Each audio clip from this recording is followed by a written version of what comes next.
Warriors! Banks are ready for the dollar collapse. The question is, are you? My name is Coach JB. I am the top health and mindset coach in the world. What you believe in your heart, you think in your mind, will eventually become your words and become your reality. If you can see it in your mind, eventually you can hold it right here in your hand. What you repeatedly do gets ingrained in your subconscious mind. What gets ingrained in your subconscious mind becomes an unconscious activity in your reality. Now, one thing I want to share with you guys, somebody said recently that I haven't brought up Jesus or God. Just to remind you, I follow God. I love the life of God. I love God and I follow the life of Jesus. I'm non-religious and I accept everybody. So I want to make sure you understand that just because I didn't talk about it for a week doesn't mean that I don't love God and follow the life of Jesus. Love you guys. All right, so we're going to continue this journey here. So I have to bring this stuff to you guys because I know that you're in your busy days. You're going along your life. You're looking at a pandemic this way and there's a whole nother narrative going on this way. And what I do all day is I watch Senate hearings. I watch what the bankers are doing. I watch interviews. I look for preemptive programming. My brain is able to connect dots. I look at interviews from the past. I connect it here to the future. And I want to share with you the Senate hearing yesterday that the major bank CEOs, the most powerful CEOs in the world, were a part of, right? And so they thrived, just so you know. During the pandemic where you struggled and you were getting your stimulus check and you were getting let go from your job and you had to go home and be on Zoom calls, and you single moms and single dads and parents had to become school teachers and tutors and you had to sit right on top of each other on a Zoom call. As your life got completely turned upside down, they made massive profits. So I'm going to take you on a journey, Warriors, and I'm going to show you the dark side, what I call, of banking. I'm going to give you the insight of what's really happening. You have two choices. You can bitch and complain about it all day. You can complain about Bill and Melinda Gates and say they're doing nefarious things. You can complain about the Rothschilds and all these elite families, or you can do something about it. You can become the richest people in the world and change the narrative. You have two choices, because bitching and complaining about it and being an armchair quarterback is not going to do anything for your life. You're like that person sitting on the couch that's yelling at the quarterback who's in the NFL that has practiced since they were 6 years old, and you're giving them advice while you sit on the couch. Think about that. Stop being an armchair quarterback and do something about it. There's the biggest shift in generational wealth happening right now. So on our channel, you don't ever ask me to get you to like, subscribe, and comment. I'm looking for warriors, not armchair quarterbacks, people who are actually going to do something about it. So I'm going to bring you the information, and then you get to make a conscious choice whether you want to activate on the biggest shift in generational wealth, because this is much bigger than cryptocurrency, Warriors. This is not about cryptocurrency. This is about a historical moment in time that you are going to be written in history books. And there's going to be two types of people that get on board and go for the ride of their life, or people who get ran over by the train. But at some point, we all have to get on that train. So I'm going to share this video with you guys. And it talks about big bank CEOs' testimony on crypto concerns went well. So we're going to watch the sediment on this, and then I'm going to actually take you to the Senate hearing, but I'm going to show you a different perspective. I'm going to take you through the value of the US dollar, and then I'm going to show you the overall market cap and increase of cryptocurrency, specifically Bitcoin, in the last couple of years. And so I want to show you where the money is flowing to and how you're living in fantasy economics. There's a reason why they preemptive programmed us with a game called Monopoly. What happens is when you play Monopoly with Americans, they want to get the most cash. But who wins the game of Monopoly? The person who has the most assets. And very few people figure that out. Everybody's like, I want the cash. They trained you to try to get as much cash as you can. If you played somebody from Japan or probably China, they would be trying to get real estate like crazy. The 1% understand that assets, tangibles, what you want right now, not financial advice, is tangible things that you can actually invest in that are going to change the infrastructure. Or you can hold on to a fiat currency that's completely collapsing and basically has no value just because of your confidence in it. So let's watch what the bankers, the sediment on what the bankers talked about. And then I'm going to take you into a different perspective. This isn't going to be exciting about making thousands of dollars in crypto, but it all goes back into the quantum financial system if you really pay attention. All right, let's watch this quick video. Back, the nation's top bank CEOs are testifying before the Senate Banking Committee today. A common concern from their opening remarks is the crypto market. They're facing pressure from regulators scrutinizing the massive risk inherent to cryptos and from customers who want a piece of this potentially massive reward. It's all as hundreds of smaller banks are already racing to meet client crypto demand. Here to talk more about it is Anton. Isn't that interesting, Warriors? I've been saying that for a year and been getting bashed by people saying the banks aren't on board. The banks are rushing quickly, efficiently for years. Bank of America 2018 had a cryptocurrency patent for custodying your cryptocurrency.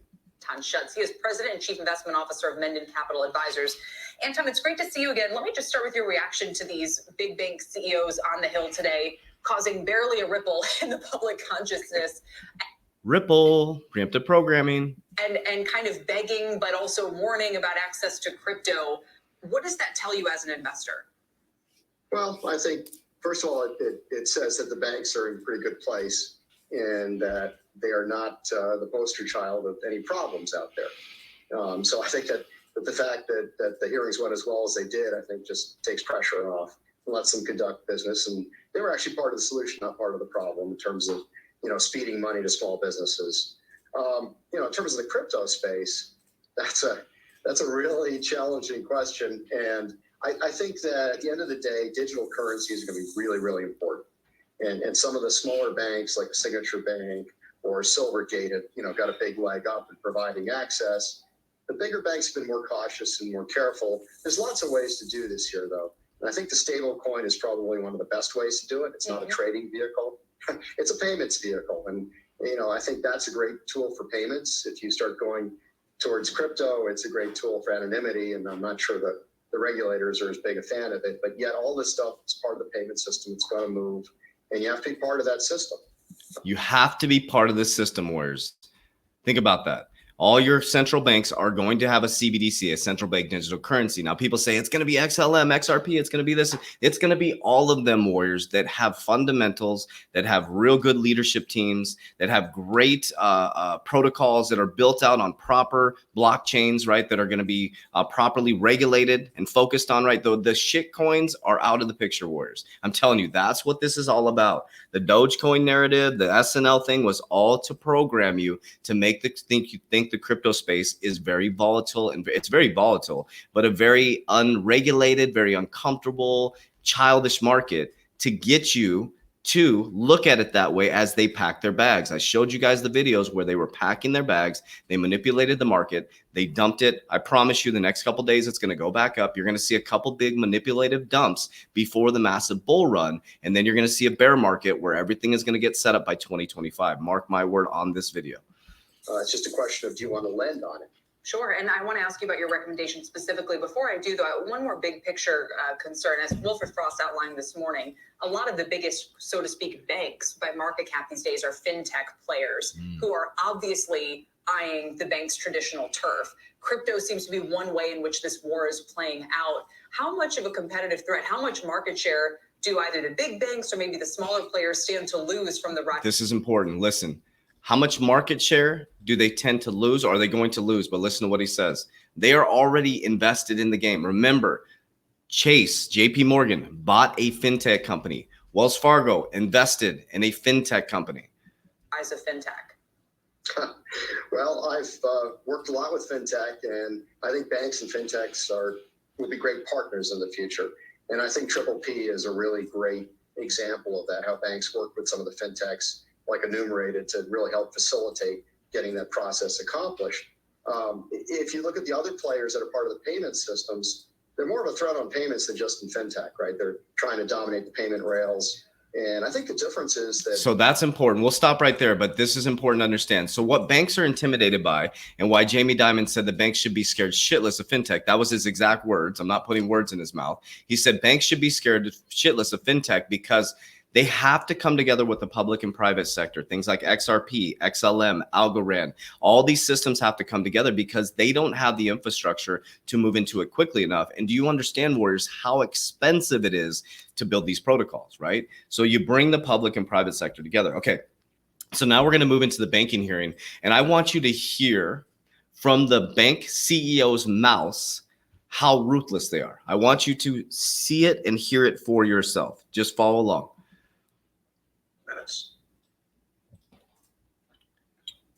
There we go. Thank you, Mr. Chairman. As the pandemic swept across our nation, bank regulators worried about the health of our biggest banks. So the regulators were generous. They gave the banks all kinds of help. They delayed compliance for important regulations.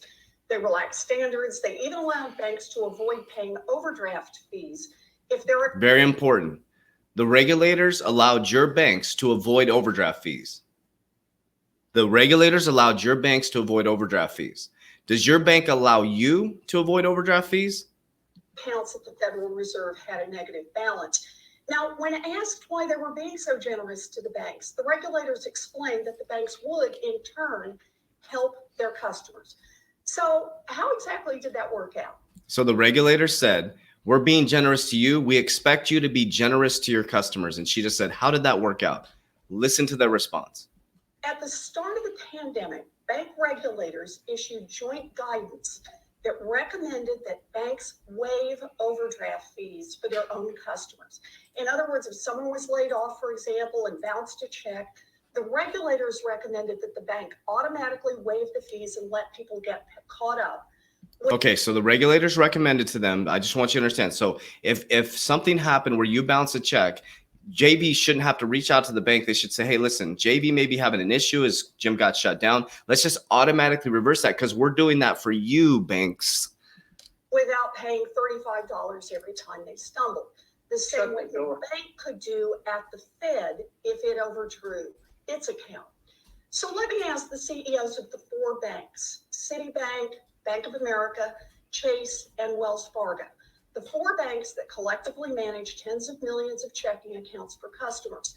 While you automatically and at no cost got complete protection from overdraft fees at the Federal Reserve, could you please raise your hand if you gave the same automatic protection to your customers and automatically waived all of their overdraft fees?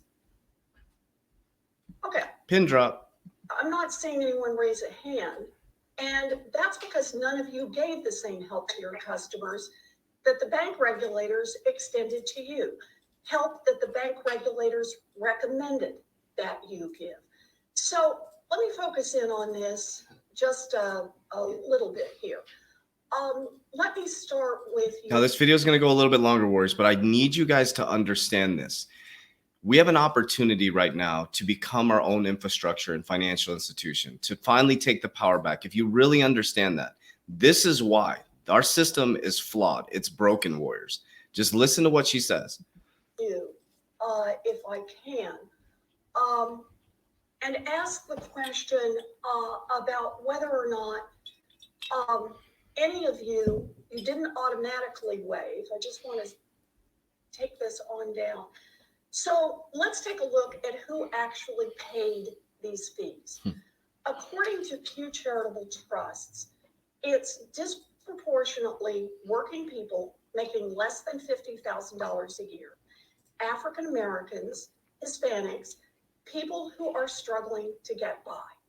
And how much did they pay in overdraft fees? They paid a combined $4 billion. So let me start with you. 4 billion with a B, guys. Billion. Mr. Diamond, you are the star of the overdraft show.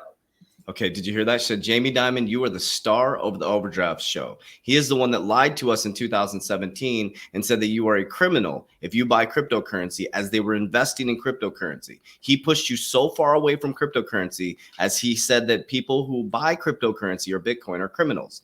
And they were investing in cryptocurrency. They have their own blockchain. They have their own coin. And they're allowing their wealthy customers to invest in Bitcoin.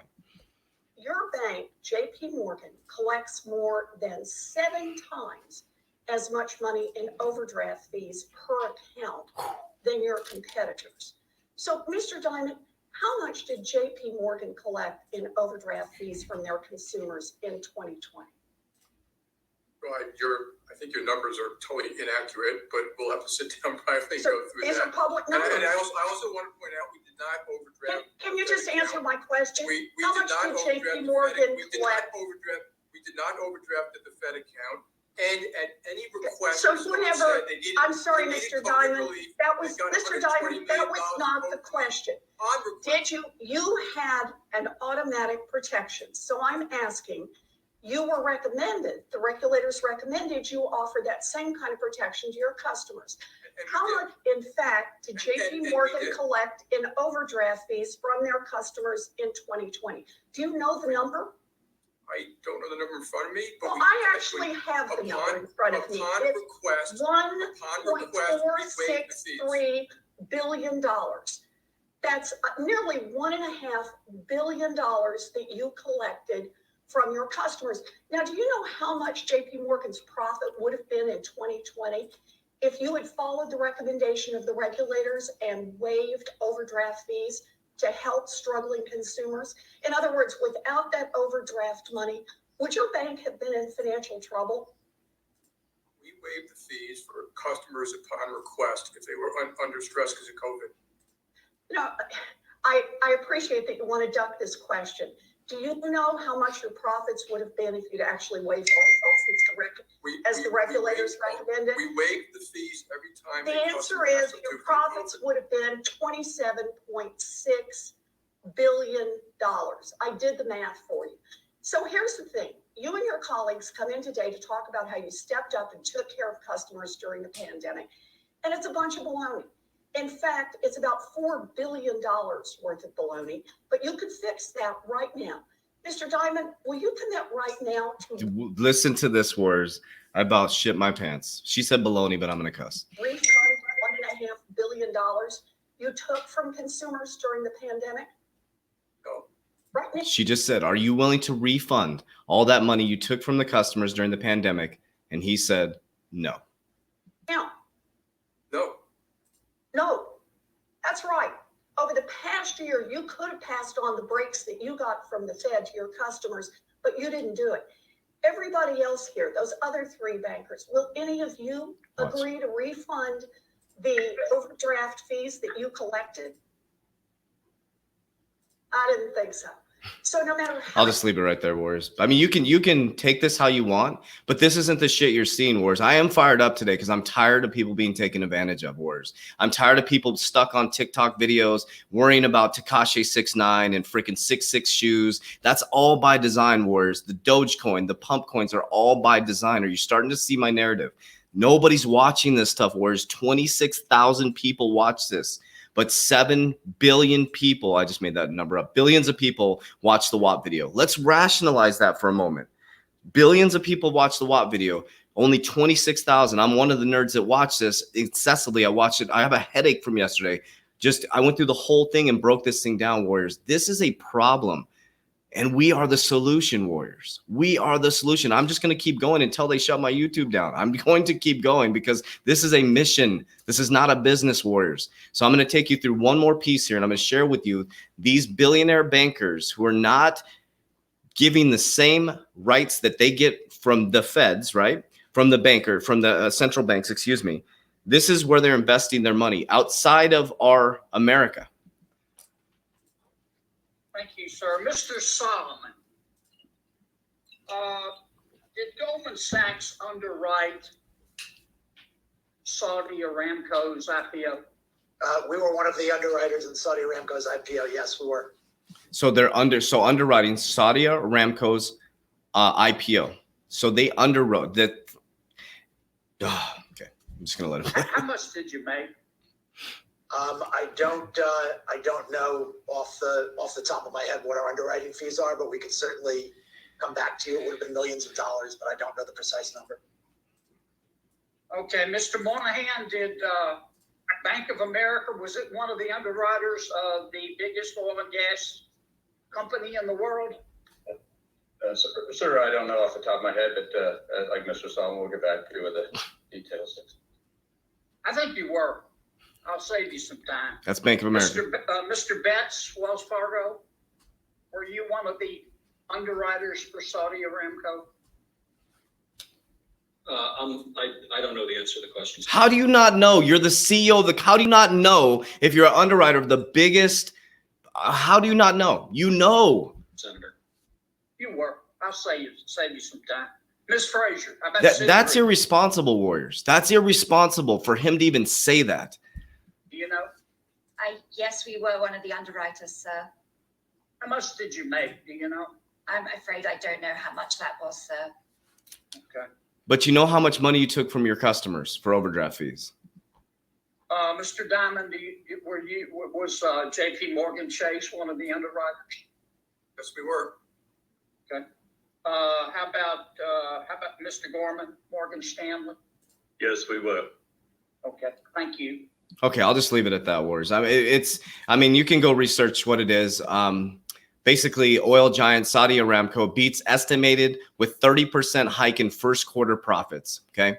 Saudi Arabia's behemoth oil producer maintained its dividends with 18.8 billion due to be paid out to both the first and second quarter. The company said free cash flow in the first quarter was 18.3 billion, up 15 billion over the same period last year. The earnings reflect dramatically improved climate and oil markets since the time last year when Aramco reported 25% fall in the net income admin in the initial fallout of the coronavirus.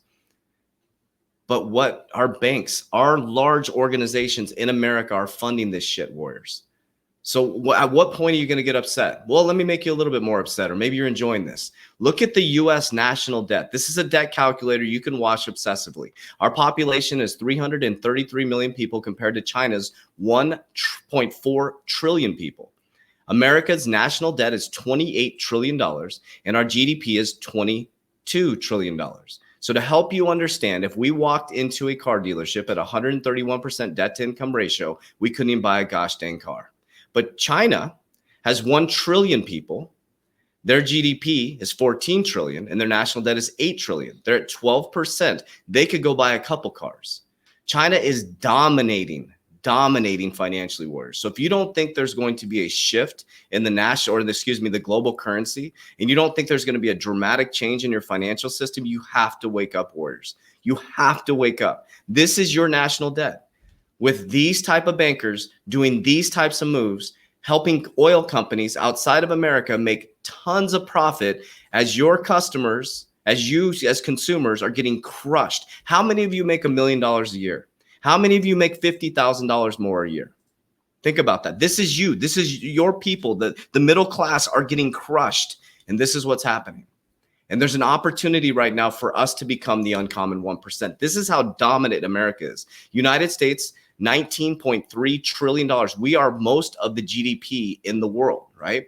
And we are the most irresponsible country in the world, just straight up. We're the most irresponsible. And the only reason our dollar has value is because of our confidence in it. Because all these other people have been manipulated by the US dollar for so long since we detached from the gold standard, Warriors. There's a lot more that goes into that in detail. Okay, so let's look at this. Inflation calculator since 1913 to 2021. A dollar is now $26. It takes $26 to equal $1. Okay. So does that make sense? So basically, the same item since 1913 would cost you $26. A cumulative rate of inflation of 2,597%.